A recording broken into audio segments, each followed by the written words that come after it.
Welcome to Pasig City. Welcome. Bienvenido a mi casa. Bienvenido a mi casa. Vamos. Gubat pala to eh.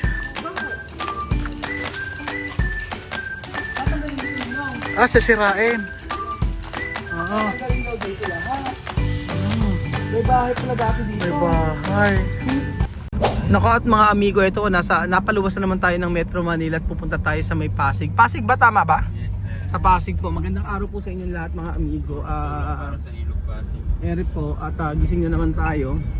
Kanina walang katapusang biyahe. 64 kilometers. 64 kilometers. Alas 5 gumising sa Manila para sa kinabukasan, para sa ekonomiya. Ito po tayo mga amigo at pupuntahan po natin yung ating bagong project dito sa Pasig. So shoutout Ate Gloria ng United States of America. Nang sabi siya daw ang bibigay ng pocket money natin papuntang Amerika. Sana all. Ayun pa mga amigo. Pakita ko po sa inyo mga amigo yung project natin dito. Si Marvin ang ating driver. Si Belgian po ang kasama po yung ito, may kasama na naman po siya. Anda ka na ba?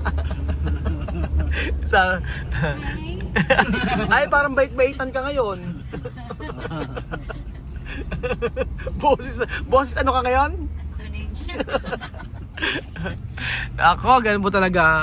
Apakahirap po mga amigo na ang hirap na ang hirap kumita ng pera. Ilang minuto pa ba Marvin? Ilang oras pa? Lahating oras pa nasa site na po tayo mga amigo. So, syempre haggard na, pagod na. Pagod ka na ba, Beljun? Hindi. Bakit? Sumasakit lang yung Sa ilang tulog niya na maging hagad. Sumasagot si Madam oh. Mabanat si Madam. Nandito na po tayo mga amigo sa Pasig City at meron tayong ito na po mga amigo. Ayan.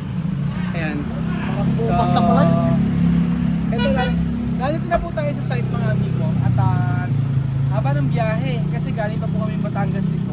So diretso po kami dito para po sa susunod na sa project po natin. Actually ang project po natin mga amigo ay tatlo yon, sabay-sabay po siya. Sa Pampanga kaso aantayin pa natin ng mga ilang weeks. Tapos sa may Batangas at saka sa may Pasig. Ito po yung sa may Pasig mga amigo. Saan ba? Ito tayo. ito eh. Ay, ito. So, Erin ha. Kaso, paano bubuksan? Susi. Susi. Marvin. Paano bubuksan? Ayaw guys. So, nandito na po tayo mga amigo. Tara na. Mataling talaga sila. Ito lang price. Yan ang place. Ayan. So, ito po. Welcome. Nandito po tayo. Welcome to Pasig. Belgian said no, welcome to Pasig. Welcome to Pasig City. Welcome. Bienvenido a mi casa. Bienvenido a mi casa. Vamos. Welcome to our Ancestral. ancestral house. Kaya. Ayan. Okay na. Ano pala eh. Kaya. Oh, dito pala gagawin. Ganyan ang Gloria. Magandang Shoutout sa lugar. inyo. Napakaganda ng lugar nyo, sa totoo lang. Pwede Magandang lugar. Pwede magtindahan. Hindi amin yan. Ito po lugar yan, nakikita nyo lahat po yan. Yung manggahan na yan, lahat yan, hindi po atin yan. Ganda na, tapos meron tang puno pa dito. May mangga pa. So ayan po ang ating ano tagal? Ang title, ano ba? Ano yung title mo dito sa vlog na to? Ang title ko sa vlog na ito ay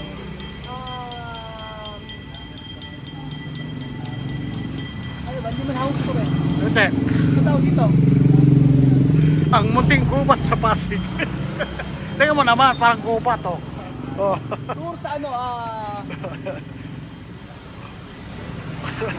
ano ba? Ano? House tour na lang. House House tour. tour. House tour na sira. House tour na dinimol. Tabago ano. Ayan, di ba? Oh. Kanila. Pasok. Welcome po kayo sa ating tahanan. So ito po yung, ang ganda pala. Ay, maganda ito pag matayuan. Maganda to.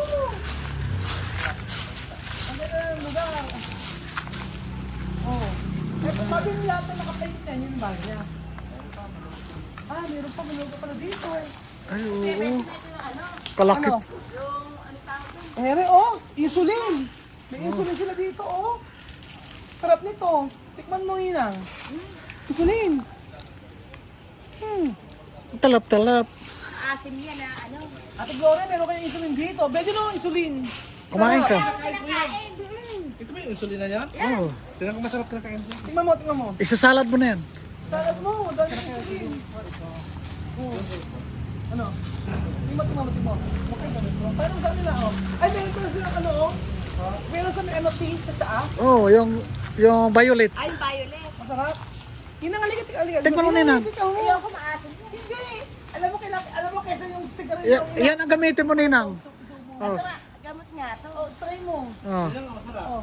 I-try mo. Yum, yum, yum. Kaysa nasisigang. Oh, sige. Oh. Diba? Amerika, ito o sigarilyo. Sigarilyo pa rin daw. Oh, turo mga bedyon. Dapat pala may sausawa ka ano, may yun eh. Oo nga, hindi may inis. Maganda ano rito. Para ka magsasanggit. Malapit ba rito ang emergency? Malaki pala to. Ha? Gamot nga yan. Kaya Belgium, yan ang kailangan mo. Mabit try mo, sarap. Ano yan? Diabetes. Ano? Alam mo diabetes? Lagyan mo. Lagyan natin. Hindi na ito, hilip yung kuhay bahay. Alam po mga amigo? Mabit, ano mo kami, explain mo sa amin. Paano ba? Marvin. So ang gagawin po dito mga amigo, base po kay Kuya Marvin, dito po ang gagawin natin sa may gate na yan. Talagang po ng panibagong pang gate yan. Tatanggalin yung paniba ito, yung may panibagong gate at saka ang gusto ni Tita Gloria na gate. Ay, gano'ng kabuuan ito? 500 daw po mahigit po. 500 Ay, 500 malaki. square meter daw po ito. Tapos ito, papalitan ng gate, talaga na ang, ano yan? automatic. Automatic na gate. Yung kapag pagpasok mong ganyan, bumubukas na siyang isang ganyan. Sensor. Sensor. Ang ano, service fee. Talaga na service gate, tapos pag niya, tataasan, di ba? Tataas ba? Tataasan yung bakod. Tapos ito, mabagbagin. Alin po? Ere. Ito yung mga nakatayo, tatanggalin lang. Babagbagin to. Magbabagbag pa tayo, ano? Yan, may bahay po tatanggalin. Ay, may asan tatanggalin yung bahay? Halika, pas. Tatanggalin. Ha? Yan ang mga gagawin pa ng baka mga pagtitibagan. Hindi pa ng back. Kaya tatanggalin pa. Ay, putol yan. Ito. Ako po tuloy po. Ito, imangga. Hindi, re-reduce po natin yung sa ready. Hindi pwede na. Sa kuryente. Kuryente. Baka makuryente kayo. Ito. Gubat pala to eh. Bakit? Tatanggalin dito nyo. Sisirain. Oo. Tatanggalin daw dito lahat. Mm, May bahay pala dati dito. may bahay. Pwede pala kayo dito mag-stay eh. May kuryente. Ang tubig. Tubig problema. Ito siguro yung bahay nila Tita Gloria before. Ano na Baka. siya, no? Abandon na siya. Ano? Abandon na siya. Sa Amerika si Tita Gloria. So, ito yung mga... Ito yung Lumang bahay nila. lumang bahay. Siguro. Ay, no? Kahoy, ano po siya? Oh. Kahoy pa talaga. Kaso walang kuryente, tapos ano pa po yun sa kuryente mga amigo. So, ang ganda, pero ang ganda ng lugar nila kasi ang lapit sa ano. Pang business to na lugar eh. Gusto, pwede ka magtayo ng apartment. Oh. Oo. Lumabing? Paano? Ang papadala natin ay... Teka lang, medyo na, magtinola muna tayo. Wow. mga kwato, mga trabahador, tulad sila. May malunggay pa. Yung likod kasi mataas na yun. Yung likod, Mataas na. hanggang sa barangay doon? Ayun sa pader na yun. Ay, hanggang sa natin. So hanggang sa taas po na yun mga amigo. Hanggang doon daw po. Tapos yung itong bahay babagbagin. Bagbagin yung bahay. Walang titira yan. Ayan na. Malaki pala yung lote nila. Pero ito Marvin sa kanila, di ba ito? Ano na? Parang hatian po din yata silang magkakapatid. Sa pagkapagawa. Hindi po, yung lote na ito. Pero Pero si ate ano po, si ate Gloria. sa Ate Gloria ang? Pati ito ano? Yung nasa loob na rin lilinisin. Maluwang yung lugar nila. Oo. Pero alam mo, ang ganda nito pag gagawing ano to, apartment. No? Apartment tapos tindahan, no? Ayan. Oh, apartment. Ganda nito. Dami nitong apartment, to. Sa rito. Oh, 500. 500, malaki to, no? Eh, yung sa Kabiyaw, 6 lang yun. Ilang square meters. Oo nga eh. Marvin, saan nilalagay yung ano, yung bahay? Doon po, siguro sa pagtitibagan po na yun. Anong part nito? Gagpa-rent niya to as parking eh. Ah, parking. Park ka. Ibig sabihin, magbabakod ka rin eh. Hindi po, yung bakod na po natin. Open na yun. Yun na po yung usapan namin. Apo. Tapos yung kanya lang po, yung bahay niya may nakaikot lang ng railing na halimbawa para hindi lang ma-accidente matras na sasakyan yung bahay. Pero wala siyang bakod. Pero kasama pa rin yun. Yung, ano lang po, yung baka lang po na, kumbaga, para hindi lang dire-diretso yung sasakyan. Pinaka-grills lang. Tapos gano'ng kalaki yung bahay nito, Teo? Dito po, ang usapan po namin Tita Gloria, 100 po. 100 square meter. Tapos ito, tanggal lang. Tapos ito, open lang siya. Apo, open. Pag Marvin yung mga ganito, di ba, pag puputol ka ng mga po.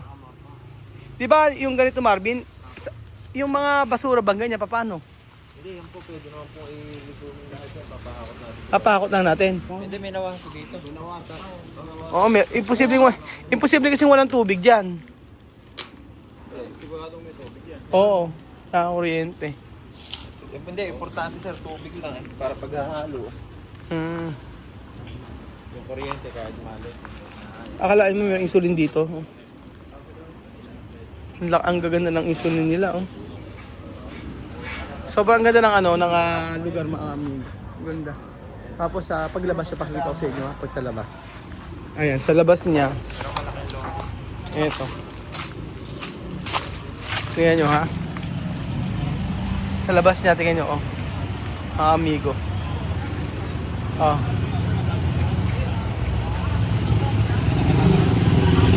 Oh.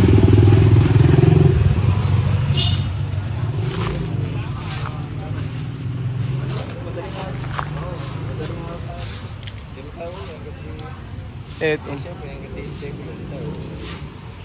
Saan nag-i-stay yung mga tauhan? Doon po muna sa apartment. For temporary. Isang buwan lang. Pupo tayo ng apartment. Pang isang buwan. Pero meron ka na Marvin, di ba? Meron ka ng plano? Apo, nandun po sa cellphone. Cellphone? Sa cellphone mo? Ayan po ba amigo, pakikita po namin yung gagawin po dito sa may apartment. Ay, sa may bahay ni Tita Gloria na nasa Amerika. Ay, Batangas po na Pasig pala. Oo. May nakatayo na pala yung bahay dati, no? Tapos tapos na wala na inabandon na. Tapos yun. Sigurado nabili to, hindi masyadong pangmahal siguro. Araw pa daw po. Nung araw pa to. No? Ayan. So ito po mga amigo yung gagawin natin sa bahay ni Tita Gloria. Ito po yung idea. Ito po yung pinaka natin. Ang ganda, oh. Bungalow lang siya, no? Tapos ilang kwarto? Tatlo po. 3 kwarto, ilang CR, 2. Tama? Oh, tapos may mga request siya, no? Ang mga request niya ay tulad ng Yung sa mga outfit naman po, yung mga basic lang naman po na usually kasama naman po talaga. Oo. Saka yung mga raincoat, yung mga extras, gano'n. Mm-mm. Kasama naman po talaga. Mga barkada. Mas maganda nga kung parking, no? Alam ko kasi mas malaki yung kinikit sa parking, eh, no? Dito po nakaplano sana nila dito, apartment na Apartment na nakaplano. up and down, walang butas. Oo. Walong butas.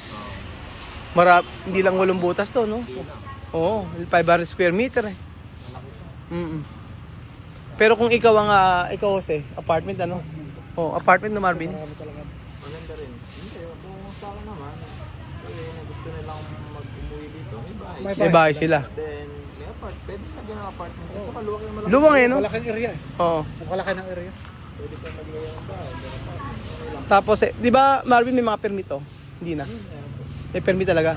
Obligado po. Hindi po tayo makakayos na wala po. Permit, kailangan ng permit, ayusin yung permit. Tapos, Sa permit naman po, to follow naman po yung sa bahay. Bali yung bakod lang naman po, tinanong ko naman po, pwede naman po pagdagan. oo. Kaya hindi naman po kailangan ng fencing permit na dahil dati na siya may bakod, tatasan lang. Tatasan lang, ano? Baka dudugtong lang. Okay. Ano lang po, ilang paso. So, Ano lang mga privacy.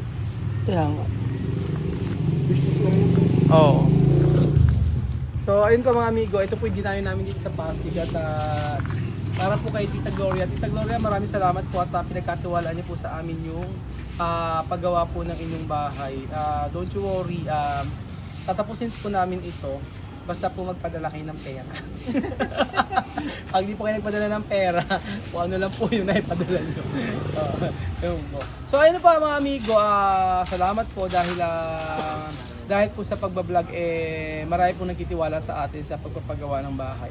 At actually ito na yung umpisa para po syempre ma-divert naman po yung from vlogging makakontrata tayo ng ibang mga bahay. Sabi ko nga po, paggawa ng pag-renovate, hindi naman po kasi lagi na para lagi tayo sa YouTube nakadepende.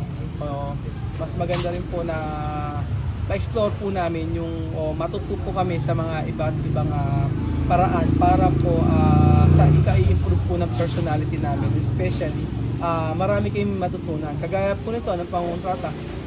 Dati, akala ko ganoon. So, marami ko natutunan kay Marvin, marami ko natutunan mula po nagpagawa tayo ng resort. Hopefully po ay maipakita po namin sa inyo yung matatapos dito.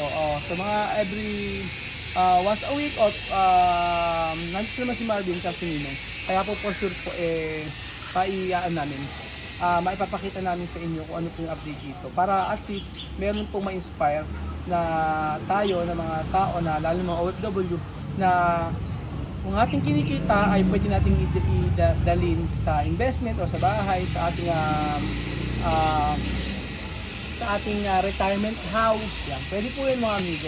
Ang importante lang po dito sa pangungutrata po gaya dito ay tuparin namin kung ano yung aming pinangako sa may nagpapagawa. Siyempre yung kontrata ay sundin natin. So ayun po mga amigo, maraming salamat po. Pagod po kami sa totoo lang at galing pa kami ng Batangas tapos dumiretso kami dito, pero masaya naman dahil at least napapakinabangan ng aming mga katawan. Maraming salamat po mga amigo at tuloy po kayo sa bahay ni Ma'am Gloria po. Salamat po mga amigo. God bless. Adios.